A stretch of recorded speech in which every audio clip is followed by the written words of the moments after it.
Hi, this is Ellen J. Mann, and you are watching the Honor Yourself First show, the place to be for information and inspiration to rediscover the real you and to create the life that you desire and you deserve. And today our program's about something that's very dear to my heart. It's about veterans. And it's dear to my heart because not only was my late husband a Vietnam vet, but also I have a lot of uncles that went to Vietnam and a lot of friends. And my brother was in, where was he? Oh, he was in Iraq. Mm-hmm. And then my nephew just came back from Afghanistan. And I have a lot of friends who have sons and daughters who are also serving overseas. And it's one thing to send them off. That's very traumatic, to send them in a place where they may be in danger. But it's another thing when they come home, because they go through some things that we cannot even imagine going through. And so today we want to give you some information that you can use if you are taking care of a veteran, or if you know of somebody who's taking care of a vet. Just some great information to help serve them and take care of themselves and honor themselves first. So today I have with me Dan Bishton. He is a caregiver support coordinator. Did I get that right? That's right. Awesome, with the VA here in Fort Wayne. And so welcome, Dan. Thank you. Glad to be here. I love that you're here. Yeah. I went through the statistics when I was doing my research for this show. And in 2010, they said that we had 23 million veterans in the U.S. Yeah. And almost 500,000 of them are here in Indiana. That's a lot. That's a lot of veterans. Yeah. It really is. And so I was interested in talking to you because the VA has a caregiver support program. Right, right. And it's very dynamic and has a lot of different services that are a component of that program. Could you tell us a little bit more about that? Yeah, the program was part of the Caregiver and Veteran Healthcare Act, something like that. It was passed in 2010, and it was enacted in 2011. In other words, they began to roll it out, and it immediately had it just kind of grew almost geometrically. We started with just a few referrals, and now we have 150 in both programs. We have two programs. And we have a program for the guys that really the post 9/11 veterans, the guys who went to Iraq and Afghanistan. And that program actually is it's kind of the gold standard. That one has, caregivers can get a stipend, a financial award really for taking care of their veterans. We recognize that many times caregivers have to stay home from work, and they have any advantage they might have. The VA will pay the veteran a disability pension, but often it takes years. Not enough sometimes, yeah. And it's not enough, and it takes a long time to get there. And so these young guys come home, they lose their house, their car, while they're waiting to get the compensation, and so they enacted this program that sort of said, we know that many times spouses are going to have to stay home or go on family medical leave. It's going to limit their ability to earn an income. So they devised a program where there are 3 tiers, first, second, and third tier stipends that range from $500 to $2,000 a month. Wow. That goes to the depending on how much help that the vet needs. Yeah, exactly. So you have what I noticed on the site is for caregivers, there's tools that they can use. Right. Do you have like a program where they can go and just talk to somebody? Yeah, that as a coordinator, and I'm a clinical social worker. I've spent most of my life providing counseling and education services, and I do some of that as a caregiver coordinator. But I also refer them to other people. We know that many times caregivers need to talk, and not just about the veteran, but about themselves. And so, and they need to know what's available. The VA has a wide array of programs out there. It's come a long way. Yeah, and the coordinator the position that I'm in is that I help them locate the services that exist and expedite getting them involved in it, or helping them with the red tape, and it's confusing sometimes out there. Very confusing. Yeah. I know when my husband was in the VA for a while, and he was an inpatient there, it was very confusing to me, because I had no idea what the military thing was all about. And then after he died, it was even more confusing, because then I couldn't get a hold of anybody who knew anything, and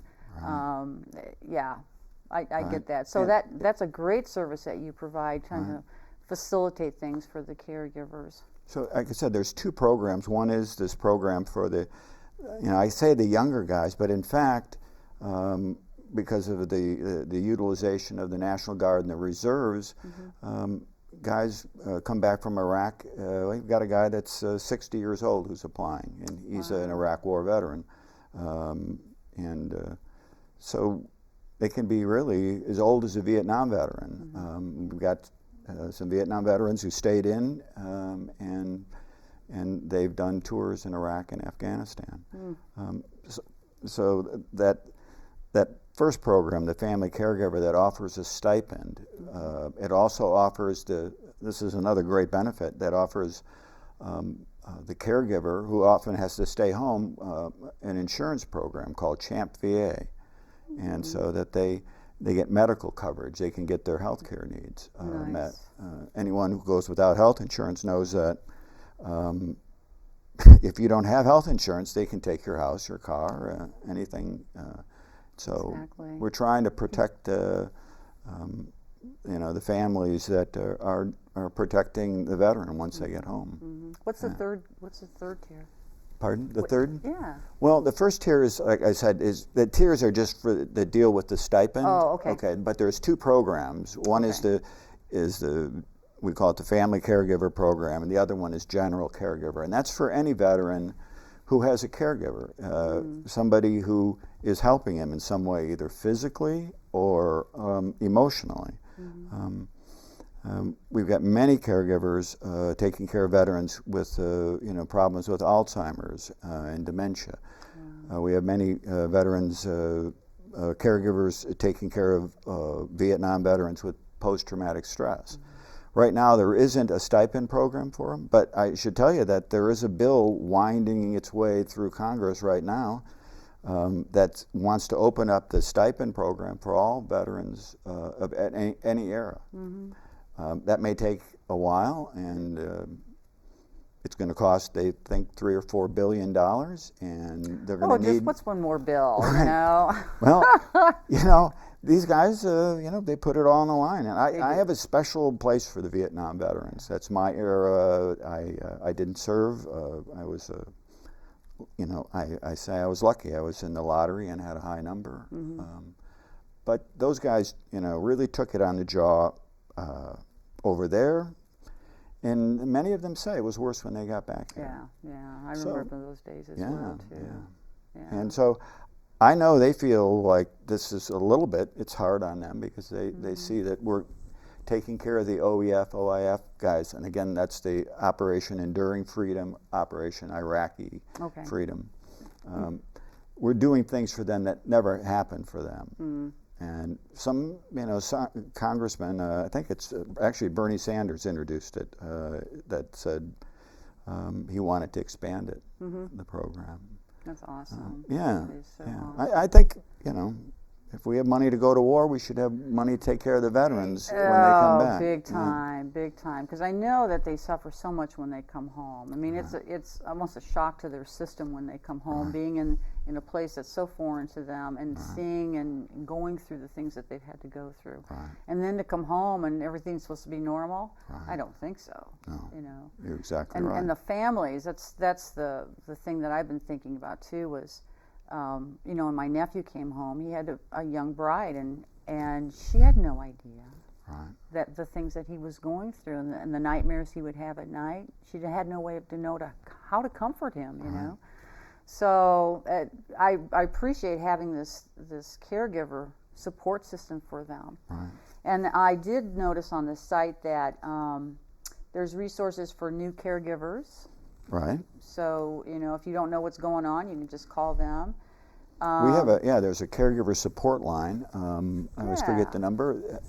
That is available to any veteran, any caregiver.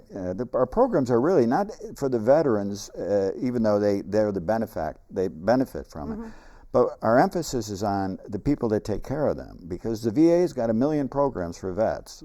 They only have this one caregiver program. But there's a 24-hour, 7-day-a-week place where they can you can just talk and vent, or you can ask questions and they can give you answers. Usually they're going to put you in touch with me up here. But they also spend time helping people learn what benefits are available for them and where they can get help. That's awesome. So if they went to, I know the website was caregiver.va.gov. They can just cruise through that and find out all the different things that are there. I mean, lots of good stuff on there. Oh my gosh, adult day health care, home-based primary care, skilled home care. I mean, you really make it so that they can stay at home where they're more comfortable. Yeah, there's many, you know, one of the benefits that every veteran has is called respite care. And respite is for the caregiver. It means they get to take a break, and they get 30 days a year, 30 days inpatient. I mean, in other words, it could be at a facility, or it could be 36-hour days in their home. In other words, if the caregiver is, you know, has a doctor appointment or wants to go shopping, or their friend is in town that they haven't seen, they can call the VA. We can arrange for an assessment on fairly short notice, and we either will provide the respite worker, or we'll contract with a local agency, and they can take that break that they need. That's awesome. Yeah, that is so important. And with the in some cases we can, you know, provide more than that, but it's the same thing. Home health aides, homemakers, caregivers. You know, in the United States have, I think somebody did a survey that said that the average number of hours was like 20 hours a week, and that was, I think, the average. And about 20% did 40 hours or more. Wow. And almost every one of these people were trying to work at the same time. And the other thing when you're a caregiver is, you know, that you're on call 24/7. You're always, you know, that phone rings, and you think, well, this is about my mother, my brother, my father. Especially those late night calls. That's amazing. They're under a lot of stress. They really are. They really are. So, what's the problem that you hear a lot from caregivers? What's their major issue right now? With the younger caregivers, the ones from OEF, OAF, it's that thing that you were talking about, this alienation that they experience sometimes with their spouse. They come back and they're so different. They no longer, many vets don't want to go to sleep at night. They just, the idea of, for example, of everybody in the house going to sleep and turning off the lights seems to them just sheer folly. Who's going to watch the place? You know, you never did that over there. You never, you know, if you fell asleep on guard duty, that was a crime. People would die. Right. So they come home and they might even forget that, but all they know is they don't feel good about going to bed, and so they can sometimes, their spouse will wake up at 3 or 4 and see that he's still awake, or but he doesn't want to talk about things. they Well, that's got to be hard on the vet too, because he's not getting his rest or her rest. sometimes many vets, I can't tell you how many, live for years with 2 to 4 hours of sleep. Wow. Some of them told me, they said, I know I must have slept over there, but no, I can't remember. I can't remember sleeping. Wow. Yeah. I can't imagine They they drink a lot of coffee and a lot of Red Bull, and they have they know that they have to stay alert, and nobody wants to be responsible for being asleep, and when an attack comes. So that's a. So even though they're here, safe at home in their beds, they just don't still feel don't feel safe. They don't feel safe. Wow. Yeah. So does that time to readjust, I'm sure it's different for everyone, right? Yeah, it is. It takes them a while. Part of the two signature injuries of this war, and actually a lot of wars, are post-traumatic stress and traumatic brain injury. We're finally clued in that explosions throw out a concussive force that when this happens several times, your brain rattles around, and it can cause mild to moderate damage that sometimes isn't even visible in tests, but you can test it with neuropsychologists can see that their memory is not quite what it used to be, so yeah, these injuries tend to make them, more, irritable, jumpy, distrustful a little bit, and so yeah, we've had to do a lot of education and with caregivers about these conditions, and provide. They do really, like any good support group. It's the when you're talking to somebody who knows what you know, who experiences the same thing, you don't feel so bad. You don't feel so alone with it. It's more normal than the exception. Right. Oh my gosh. Yeah. Now, is there support groups, local people meeting together and? We started one, and it's I have one. It's supposed to be Wednesdays at 5 o'clock, but I think it'll be later than that today. And I'm going to be starting one for during the week. I think probably Wednesday afternoons, and I'm wanting to get one going for caregivers with dementia. Not caregivers with dementia, caregivers who take care of veterans with dementia. The Alzheimer's Association here in Allen County does some really wonderful work. They're phenomenal. Yeah, they do. And we connect and we work with the local agencies, and we're in the process of developing coalitions where we try to let them know what we're doing, and we want to know what they're doing. We refer people to them. We say this would be a good group for you. That's awesome. Yeah. Are there groups of men that meet? More women are out in the battlefield nowadays. Do men take advantage of those support groups, or? Yeah, we have several male caregivers. They take care of a woman soldier, and I just had a new referral on a 90-year-old woman who was a World War II vet. Oh my goodness! Yeah.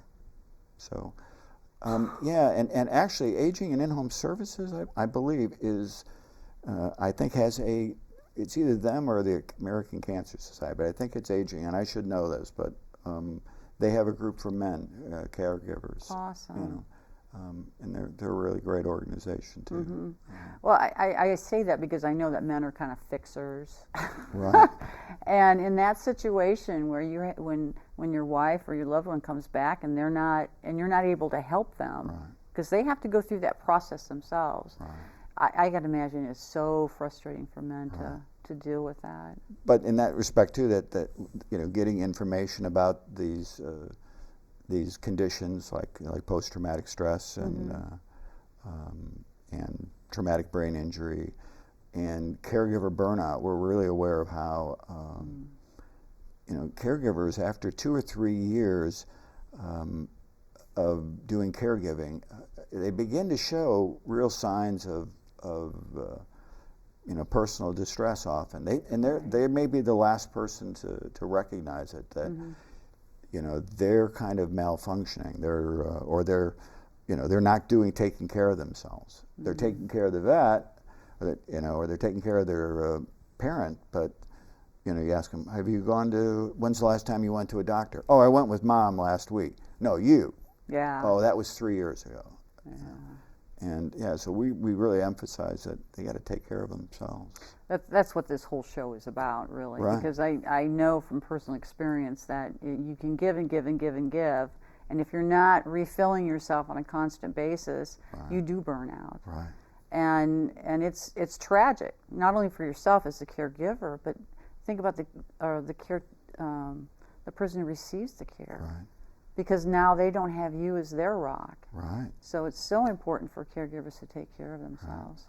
Right. We have caregivers who are caring for their loved one, young men who are in a coma, and their parents are as old as I am, and they're taking care of, in a way, saving the VA a great deal of money, but the amount of work of lifting and pulling, and so we.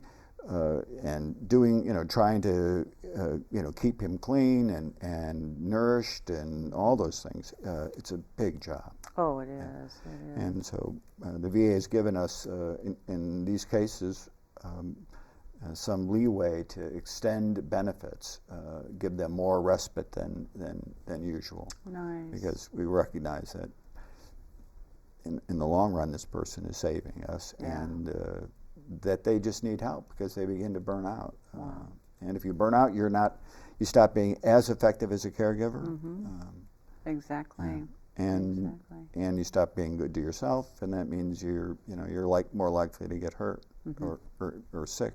Oh yeah, and I can tell you countless cases of that situation. Yeah.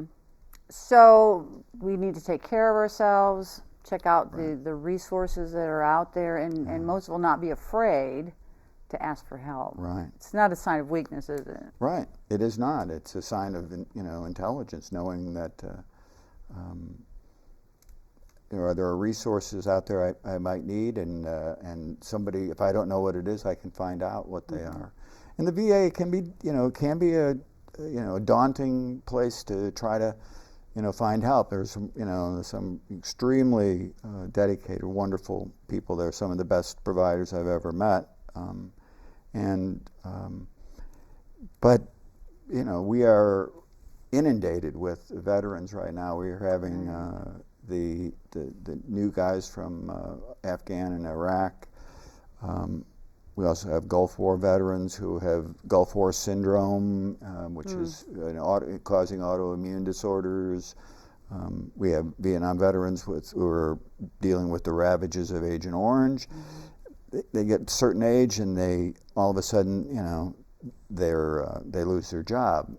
That's happening to a lot of guys. Now they're without health care, without insurance, so they show up and they need help, and so. There's been a big increase in vets, I think, seeking service. As anyone who's tried to park out there will know. Yeah, I drive past it all the time. All right. So if we wanted to help the VA in any way, pass bills, whatever, what's your best advice to us as citizens that are trying to honor our veterans and caregivers? I think you support things like the. I remind our lawmakers that when they send people to war, ask them to do horrific things and experience terrible situations that, and I think they do this, through the VA, but that we don't nickel and dime our vets, we provide the best care we possibly can, and so pay advocate attention. that the VA could use more support. we've been doing a lot of remodeling out there on Lake Avenue. Inside, we wouldn't notice, but it's spruced up quite a bit. Nice, Yeah. nice. Yeah. They still need about an acre of parking, I'd say. Well, you're taking care of all of, is it northern Indiana or northeast Indiana? Northeast Indiana, Okay. yeah. But we have, I've got guys as far away as nearly to Michigan City. So, I mean, Wow. Veterans sometimes will be closer to us than, their facilities, so they can choose, even though they're not in our district, they can choose to come here. So, That's a great thing. but yeah, we've got people probably in a 100-mile radius of Fort Wayne. Well, I'm so thankful that the VA stayed, because there was a time where they were talking about not keeping it in Fort Wayne, and I know Souter was really working towards that, and a lot of people knew the value of having the VA hospital here in Fort Wayne. And it was really the hospital. The way I understood it was the hospital. Right. Yeah. The in-care. I don't think they ever planned to get rid of the full outpatient, and that's by far the biggest, what we do out there. We, having outpatient mental health services, outpatient primary care, home-based services, and those kinds of programs will always be necessary. And they're expanding the mental health program. Oh, that's awesome. Or moving to a new building, supposedly now, and we've heard, and I think it's 2000, either 14 or 15, but it's a big building just dedicated to mental health services. Well, Dan, I want to invite you to something, because we had a little conversation about it, but I'm a certified passion test facilitator, and I've got a workshop coming up in October. I think it's the 27th, and I'd love to have you come and experience what I do, because I think that there might be some value for the veterans to help them focus on, once they're back, what they're really passionate about, so they can have a better life too. So Well, that's really nice. Thank you. You're welcome. Yeah. And I thank you for being here today. Thank you. It's great information for those that are caring for vets. I want to thank Access Fort Wayne for allowing me to have this opportunity, and my crew who's here today. And most of all, I want to thank my viewers. There's so much information out there, and I hope I can be of service and better service to you in bringing that information to you. And I always want you to remember that you only have one life to live. Why not live it to its fullest and just be the light that God intended you to be? Thank you so much for being here today. So your alarm didn't go off.